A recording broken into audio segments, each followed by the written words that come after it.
this podcast. Period. Period.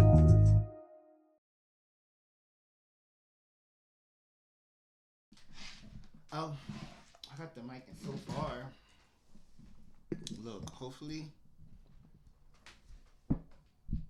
I don't drop everything. So, can you hear me, y'all? Mic check 1 2. Hey, it's Donnie, and you are now listening to the Juicy Dreams podcast. So, listen, this is going to be a short little episode, but I wanted to pop out because there's just a lot going on, and I got a little bit to say about some topics that I find interesting. It's a lot more going on than what I'm going to speak on, but I just feel like, I want to put my shit out there for a couple of things. I know that it's a lot of political stuff going on. I know that there's some beef going on in the rap community, some drama. Like, that's the best way I could say it. It's just some drama. So I'm trying to get my sound effects up here real quick. Trying to multitask. For me, I just been working. I did just take some time off. I go back to work on Fridays. I just been cleaning, getting my affairs in order. I'm planning on getting back into the gym. Like, I stay procrastinating. Like, every time I stay and get back in, I just don't like. So that's something that I really want to do this week before I go back. I want to like get started and then see if I can just keep up the momentum from there. And also with episodes, like I have a couple episodes that so like this is like my third episode recorded without me dropping any. So I'm gonna start dropping them, but I kind of just wanted to be consistent when they start coming out. So nobody has to look for me anymore. I will be, just like popping out every couple of days with a new video. You see me, coming back, getting back to it, getting back to it, getting back, and very organic. So the first topic I want to talk about is the war. So obviously I can't go too deep on this because I don't know everything. But what I do feel like is super alarming is like all of the censorship going on. I'm hearing one story here, one story there. People on TikTok saying they watching other countries' news so that they can get more of like a truthful scope on what's been going on since all of the airstrikes and bombs and stuff started. Now my impact, my black intake on this was very very much like this is about to tear up everything. Like I'm thinking about it from my standpoint and my perspective. I feel like I just got to that age group where it's like, where the home buyers age, the kids having age, the start your life, start your career, build a family age. And I just feel like it's very much a short end of the sticks for us to have got COVID 5 years later. Now we supposed to be getting another war. And the thing about it is they saying it could get much worse than what it is right now. And so we just need to come together to I don't know. We just need to make sure that we're straight in our communities because it's really not much that we can do. Like the price is about to go up and it's about to give depression. Yeah. So I just feel like people just gotta hold each other down. Like it's definitely about to be some hard times coming, but we can get through it. And then we also gotta pray that things don't get as bad as they can get because I feel like there's an alternate reality where shit gets moved over faster and everybody don't gotta suffer. Like I don't know, but one thing I will say before I move on is that I found it very alarming that the American news stations that we listen to was saying that it was 4 deaths, and then Trump came out and said it was 4. The other countries is saying, baby, the toll is up 1,000 something. Overly, like they overly getting us. So what I just want for everybody to know is just do deeper research. Like don't just believe the first headline that you see because I don't think that we're really getting the truth about much of anything at this point. And in order for you to get the truth, you have to find independent sources that ain't, the big guy. So now we're going to get into the Epstein files. Lord Jesus. Mm-mm-mm. I don't even want to talk about this for too long. It's so dark. It's so nasty. It's nothing good about it. And I feel like it's a little bit of a psyop for them to release it because it's like you telling us what you guys do, how you move, um, but not making any arrests. Names are redacted. Shit is too much redactions. And I feel like the initial thing was we protecting the victims. Okay, but then when you get down to the emails, why is the names taken out of the emails, right? If I sent you an email and you sent me an email and we did some criminal shit, and I feel like that should be able to come out, right? Without being redacted. Like Jeffrey Epstein is dead. So who did he send the email to? That's the type of question. Like, I'm no detective, but like, what are we doing here? So I feel like that is another thing, like to play with our minds and make us just be in a real negative vibration because the stuff in there is really dark. But then it's like they're not really doing anything to make a change to this. So how are we supposed to feel? How are we really supposed to feel? And I just feel bad for all the victims. I hope that they get justice. But like, what does justice look like if they deposing Bill and Hillary and everybody acting fucking down? Don't nobody remember shit. Don't nobody know shit now. That's throwing me off. You get what I'm trying to say? Like, we're not getting anywhere, and we should be. I mean, like people were saying, it's viral videos of people in the airport yelling and screaming, everybody's acting like it's normal, and the Epstein files is out. I get it. Like, people are in duress because why are we not so upset and rioting and looting and all of these things about the kids? Because we did it about some other shit, but it don't seem like nobody's really too upset about the kids. Mm. I'm gonna leave that. Well, hold on, I got one more thing to add on to that. I guess we want to get into how Jay Z was named in the Epstein file. So first, let me cut over here to this. So first, what happened was about a month ago. I can't even scroll on here because anything could pop up. I don't want nothing crazy pop up. But about a month ago, he was named in the files, and I'm not sure what it was pertaining to, but just because his name was even brought up, that became a huge big spectacle, and people started to allege different things or assume certain things just based off his name being mentioned. So now, maybe about 7 days ago, a week ago, they're saying that after Bill Clinton and Hillary Clinton were deposed, they want Jay.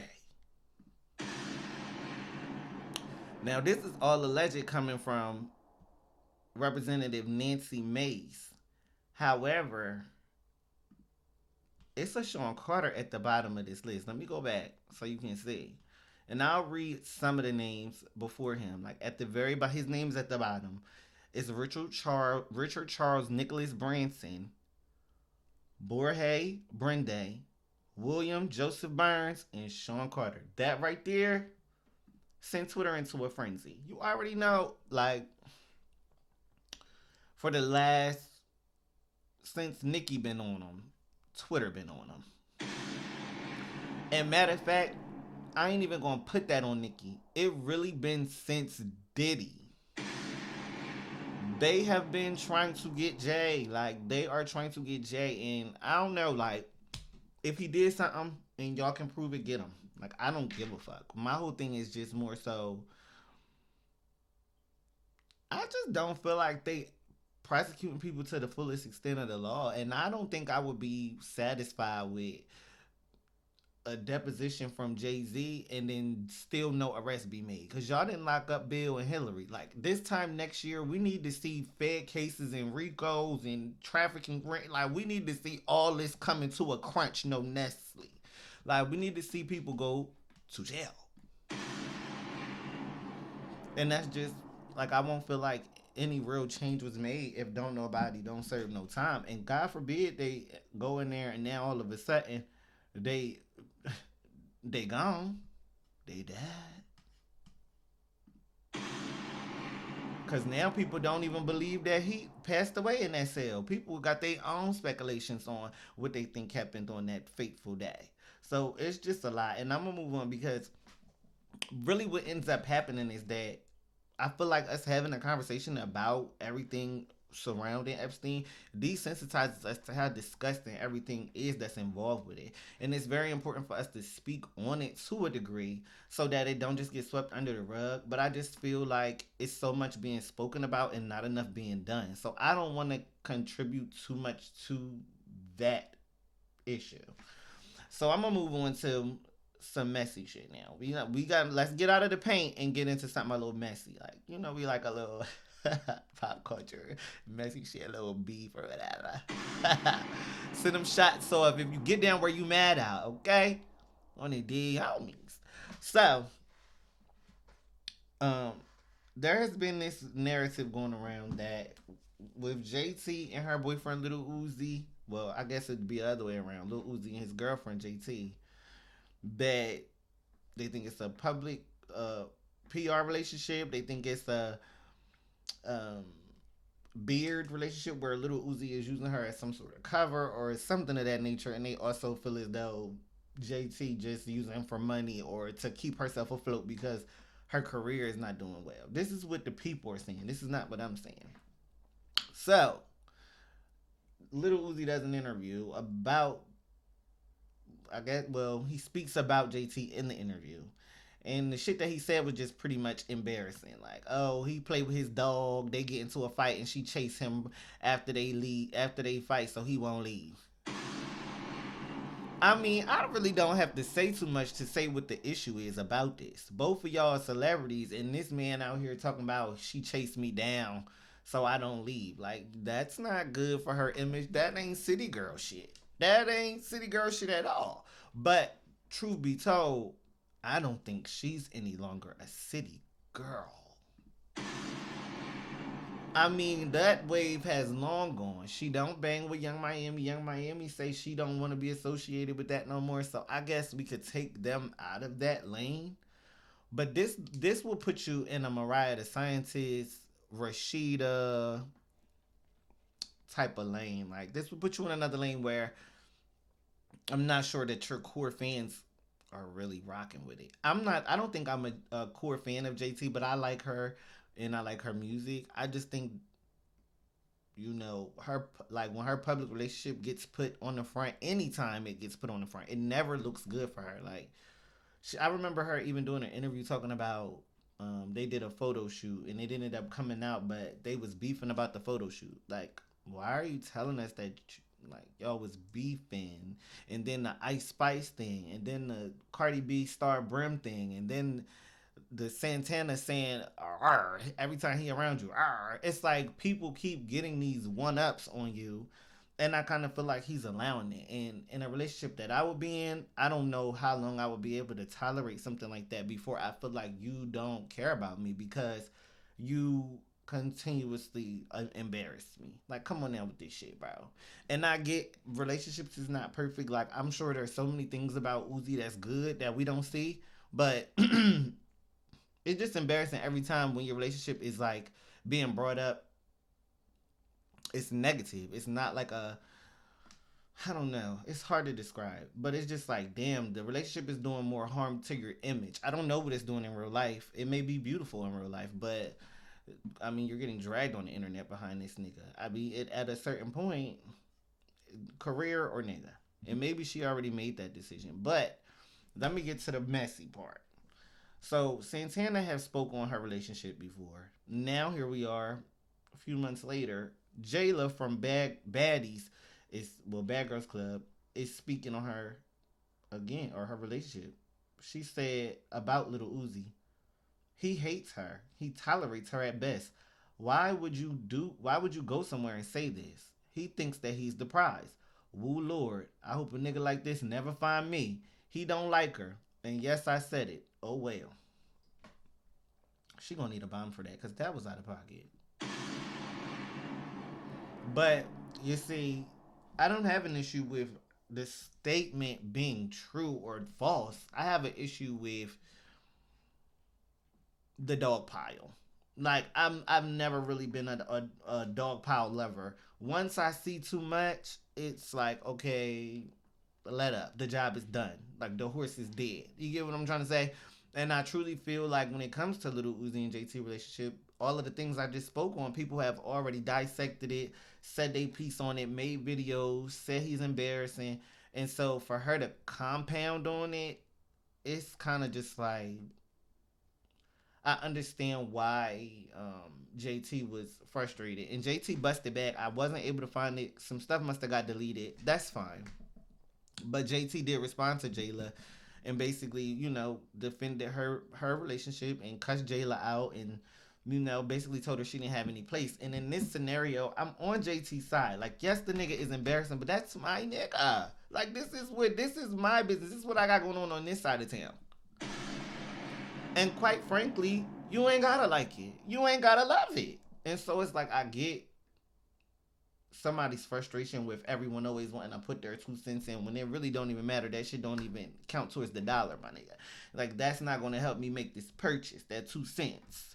So I get what she's saying, but then it's just like I said, there's that layer of it's embarrassing. So if it's embarrassing, it don't matter, if it's Jayla who say it or the fans that say it with less followers. I mean, you're getting dragged, babe, and it's all because of Uza. And that's just what it is. I mean, Jed. We don't never see him really celebrate her like that, but maybe he will in the future. You know? It's not even really our business, but because it keep coming up, it's like, what? We gonna speculate. Like, what's up with you? Like, what's going on? Like, Then I heard he was. See, that's what I'm saying. I'm not even trying to be like one of the messy pages that just be spreading rumors, but like, it's a lot with him. It's a lot. Let me move on. Like, I don't really love that for JT. If she love it for her, then I mean, I'm fucking with it. All right. Had to remember what this story was about. Okay, so I'm not gonna play it. I don't know. Academics, I don't think he even strikes people's channel. Like you can play the clips, but I don't want to play the clips. I don't want no strikes.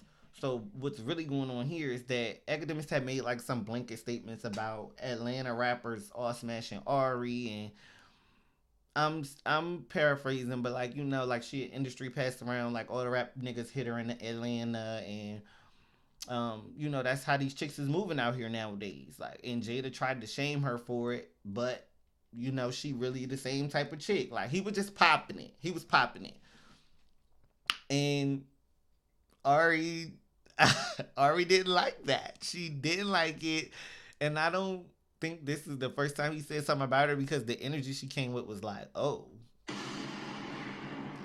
So let me read y'all what she said if y'all didn't already read it.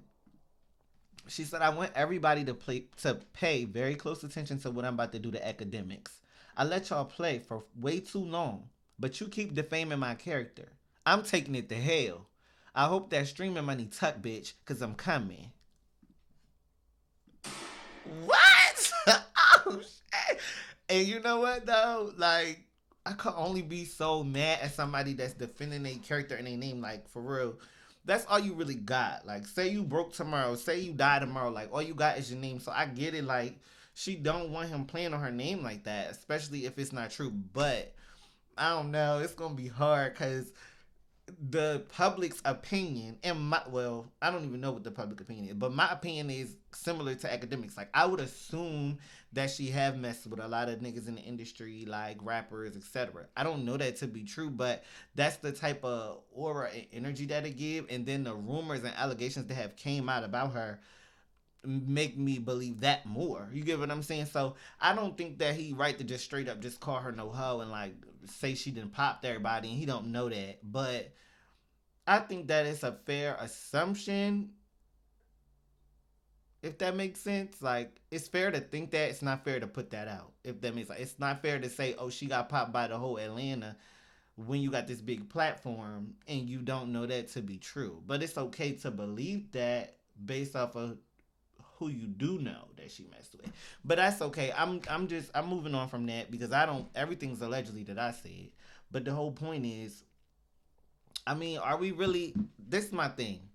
Yes, you should defend your character, but are we really gonna keep being mad at streamers and influencers and things like that for making like assumptions and judgments on your character based off of what they know. Like that's kind of what the internet is, and the whole influencer fan thing is. Like you assume things about the people, but you don't really know them. So just because it's negative now, is that what makes it the problem? Because if we assume that you was a goddess and a queen and that everything you touch had Midas touch, would you mind that at all? Like would that bother you? Would you lose any sleep? I don't think you would. So I think it's hard, especially doing these type of videos, to say, oh, like she should just sue him, because it's like, well, damn, like you care about everybody's opinion that much? Like just because Akademiks said you was a hoe, that don't mean that everybody gonna believe it. A lot of people don't even like him. So I mean, I just feel like you got to pick your battles too. So we'll see what happens. If a lawsuit come, I'll be tuned into that too, because she definitely said she want them streaming coins. She said she feel away and she want to go to court about it. So okay, let's see. Let's do it. Oh, let's do it. Okay, so I deleted one. Hold on. Don't let it get crazy, y'all. 'Cause I'm not even supposed to be on the darn searching page. Who knows what'll pop up on the search page the way I be having to search stuff. See? Sure. Mm-mm. Okay. This is the story I was looking for. So they saying that somebody did a drive-by on Rihanna. Like, what? The Rihanna?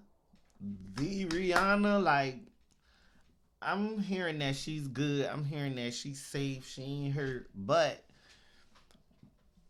that's buck wild. Like, I ain't heard no wild shit like that in a minute. Like, well, I guess the war and the Epstein. But when it comes to like just pop culture, like they tried to Selena my girl. Like, you get what I'm trying to say? Like they really tried to do her one time. Then on top of that, this was at her crib, and she was in there with the kids and stuff like that. Like this has gotten to a point. So it's this stalker girl, 35-year-old Ivanna Ortiz. This girl have been making videos about Rihanna for some time now. She done been making vague threats and all this type of parasocial stalker, like psycho freaky Jason killer bullshit. I'm not even joking. Like, so I mean, it's a lot of people that do that on the internet, but it's crazy that this lady actually took it upon herself to go like do something. Like what? Don't be the key. Like she just like she's not mentally stable, and we don't need to do no test.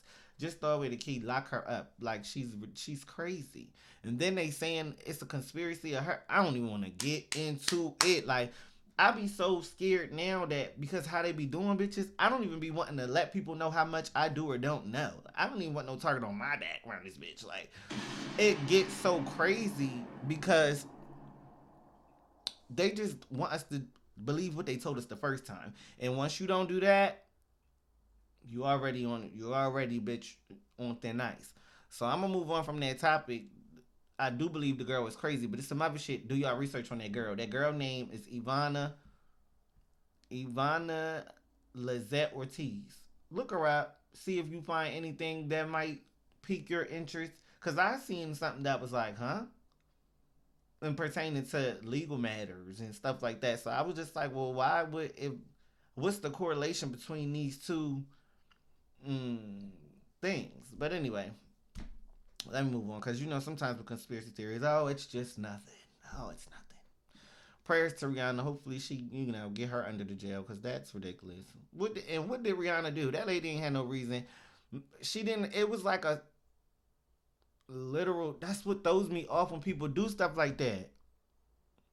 What made you want to hurt Rihanna so bad? It's not funny. I'm not laughing because it's funny. I'm laughing because like it be the mental problems. Like we must don't have enough therapists, counselors, psychiatrists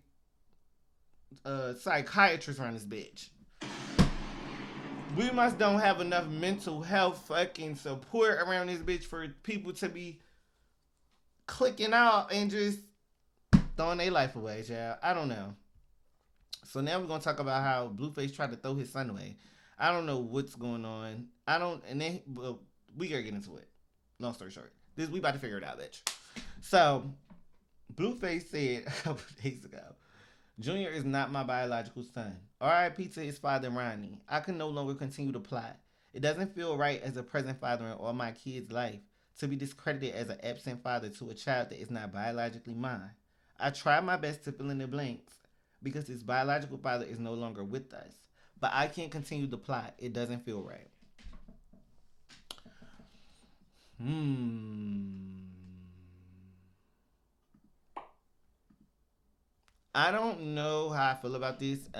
Because I feel like with the whole Ronnie being Junior's dad or Chrisean Junior's dad was always like a conspiracy, and Ronnie was trying to figure it out, but then he passed away. We never got the DNA, and then Blueface was saying he felt like the DNA he got was fake. So it's like it always was up in the air, a throw up for me, and people always speculated on it. But I think there could be another side to this of him being like a manipulator and using this to his advantage, to play whatever type of game he playing. Like as far as Chrisean not being around him no more, as far as maybe him, wanting a little bit of clout or attention, it's easy to come out and say that's not my son and know that's gonna go viral.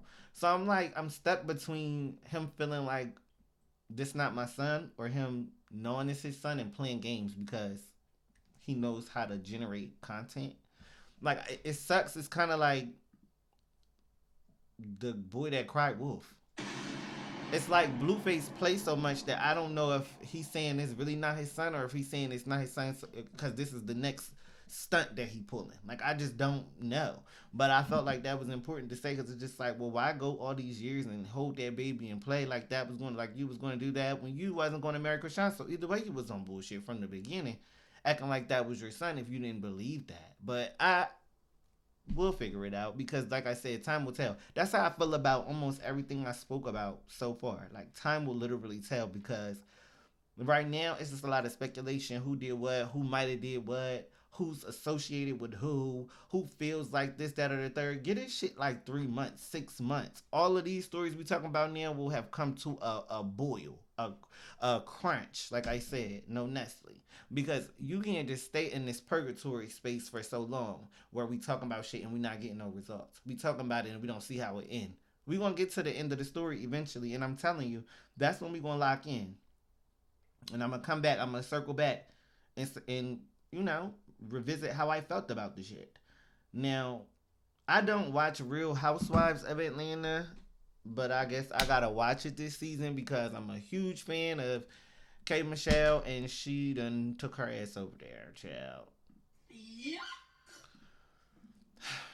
I honestly think I'm pretty much like over my reality TV phase. I know that baddies and stuff is considered reality TV, but I just consider that ratchet TV, like where they just fight, fight, fight. Really no real storylines, like they just bang it out. I don't mind. I actually kind of like it. It's fun for me. I get ready, I'm prepared, and I know such and such is about to beat the other one. I like it. I think it's entertaining. The issue that I have is watching like love and hip hop type shows now. I think they've lost so much of the juiciness. So much of the drama is flat. The stars ain't starring. The storylines in the plots ain't storylining and plotting like they was back in 2016, 2017. My bomb fucked up, but that's why I'm really not interested too much in it. And also, I followed K Michelle so long where it's just like I'm happy for any time she winning. But I remember her speaking so much about how, you know, the reality TV hurt her career and it painted her in such a negative light that ain't truly how she wanted to be represented. So I'm kind of looking at it like, why are you doing some more of this shit?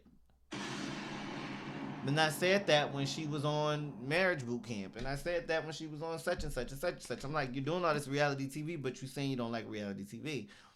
I guess she need the money, and she knows that she does. She's good TV. We like her. We like watching her. She funny. She got good one-liners, but I just think she is super talented. I would prefer for the whole thing to be all about music, but I do understand why it's not, because K Michelle was never really that breakthrough artist that was so super big that everybody loved. Like she always makes the joke of she ain't never get her Illuminati contracts. And I think that's super funny because it's like, not everybody is in an Illuminati or this, that, or the third, but it's kind of just like you could tell when people get that push behind them. And she had that push, and then the push was gone. And now all she got is her real genuine fans, and it ain't like everybody else music wise. But I think she's gonna bring a lot to the Real Housewives cast. They got her on here talking about why she holding an apple. But I'm long story short, she's gonna make me watch this season of some stuff that I don't even watch. I don't even watch this show. But we gonna check it out for K Michelle. And if it's boring, then I probably won't make it through the whole season. But I just want to show my support for my girl. She back on TV, and I'm waiting on this country album. Like I've been saying this for like over 2 years now. So any day now with that damn album now. Any day now when you wanna drop it. Okay, so like I said, this is gonna be a short episode. I ain't even trying to be in here all night like this because it's already late and you know, shit, I'm ready to lay down. So I'm gonna get into this last two topics and we're gonna wrap it on there. So there's a man named Walter Johnson. He was working at this restaurant named the Destination Smokehouse, and he had partnered on it with some man, irrelevant to who he is. I don't remember his name, but he was the owner of said restaurant. And Walter, Mr. Tendernism, is his alias. He made the restaurant go viral by showing us how tender the meats were at the smokehouse and how they fell off the bone, and just showing us that it was cooked with love and the meat was tender and it was everything that you would expect from a smokehouse. After it went viral, the owner of the restaurant came out trying to claim his credit basically, and he blocked a blessing from him. Keith Lee, the food reviewer, came to leave Walter, Mr. Tenderism, some money, and the people that were there and the owner did not set that money aside for him. They told him he couldn't leave the money, so he ended up giving it elsewhere. But it kind of just left the people, the general public, with a sour taste in their mouth because they felt like we wouldn't even know what Destination Smokehouse is if it wasn't for Walter. But yet it seems like at every corner you keep trying to undercut this man, and so they ended up separating.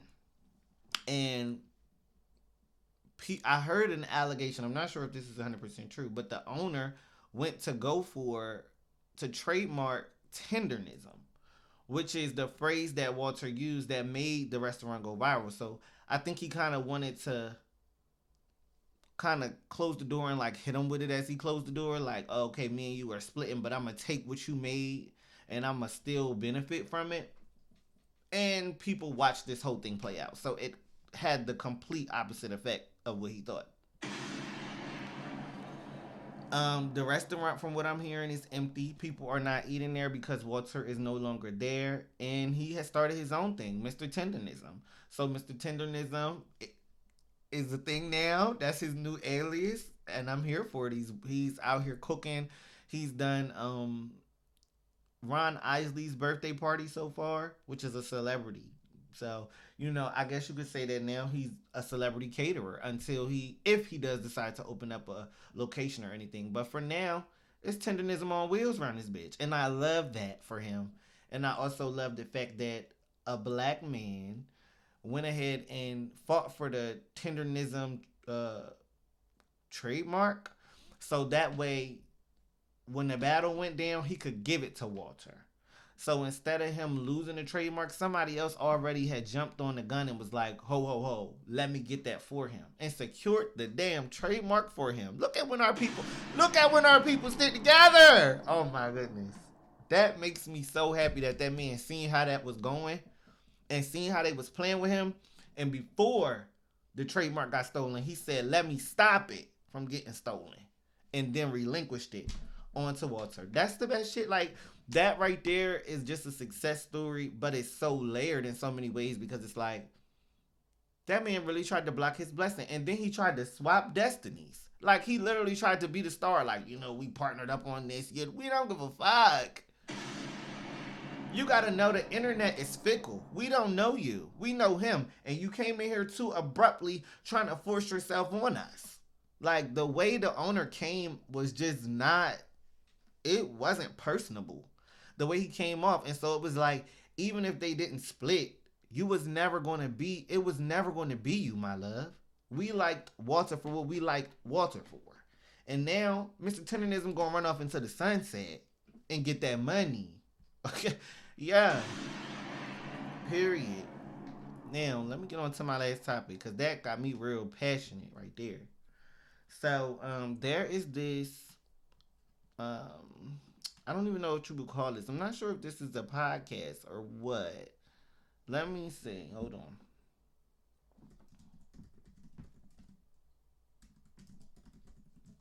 I'm not sure if this is what you would call a podcast, but it's like a group discussion. Um, well, I can't find it. Amongst so far it's been against queers, lesbians, gay men, gay couples, and I love watching it. I feel like it is so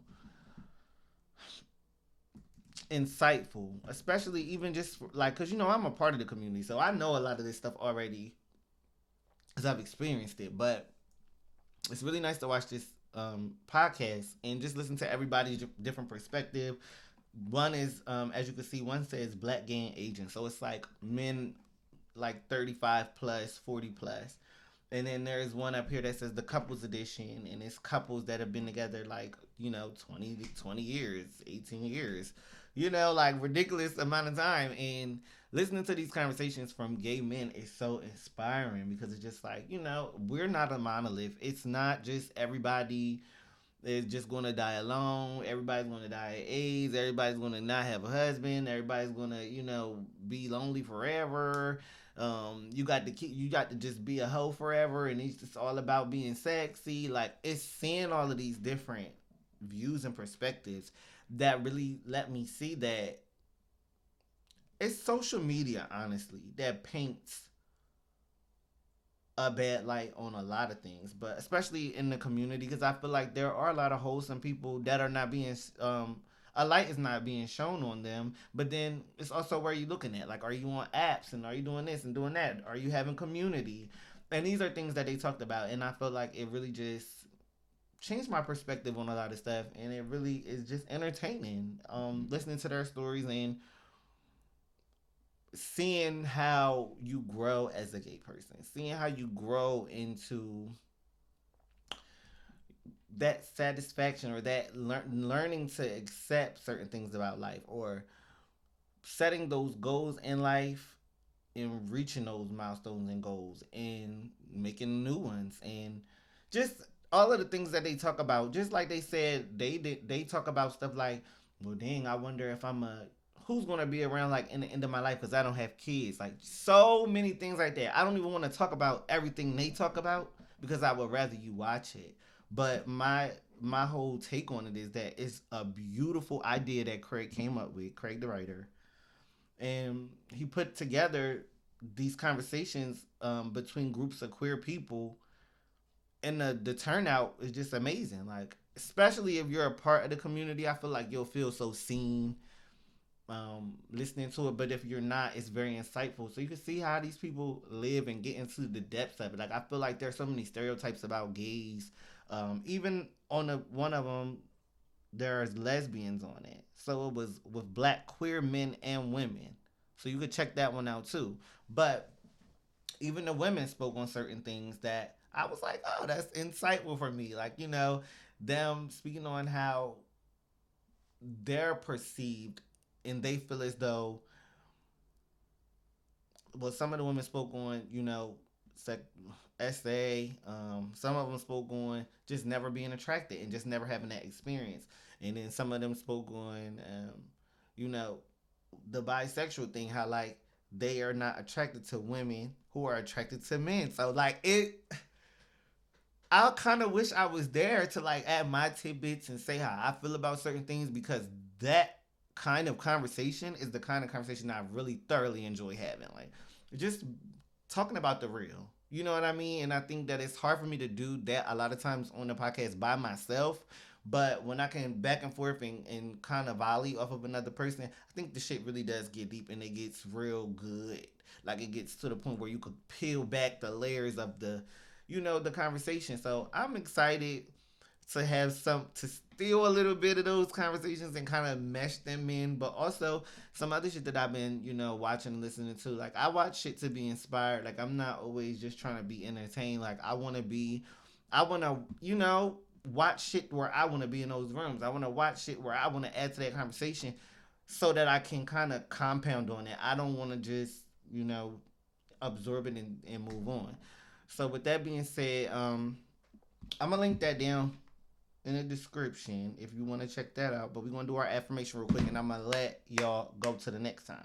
So I said this week, you are where you're supposed to be, and don't chase anyone else's goals. I just feel like social media right now is at a very, very toxic place. Like I felt myself like, oh, I'm so strong. I don't feel like I'm pressured to be like where other people is at or do what they doing or live how they live. But then I kind of feel like I am. You know what I mean? Like the pressures are kind of unavoidable. Like even if you're not directly trying to be somebody or have exactly what they have, it's kind of like you want to play this catch up or you want to play this race, or you feel like you don't got enough money, or you feel like you're not whatever you feel like you're not. Whatever it is. It could be beauty, it could be love, it could be anything. Like I feel like social media is made to make you feel inadequate, honestly. So I think I've just been reminding myself that I have everything I need and I'm good and I'm blessed and I'm not in any type of deficit. Like there's no deficit here. I'm in a space of abundance. So I need to live and breathe and speak and stand in that. Not in a space of feeling like I need more, or feeling like I'm chasing something, or feeling like I'm not there yet, So like I said, just focus on your own shit. Like don't chase nobody else's goal. Just be the better you. Like beat yesterday's you. Like do better than that. Don't worry about what nobody else got going on, because they don't probably even know. They might not even love it over there. Like, you know what I'm trying to say? So yeah. Like, share, subscribe. If you still clicking and watching videos, watch that video I'm gonna put in the description, and keep it juicy. I'll see you next time.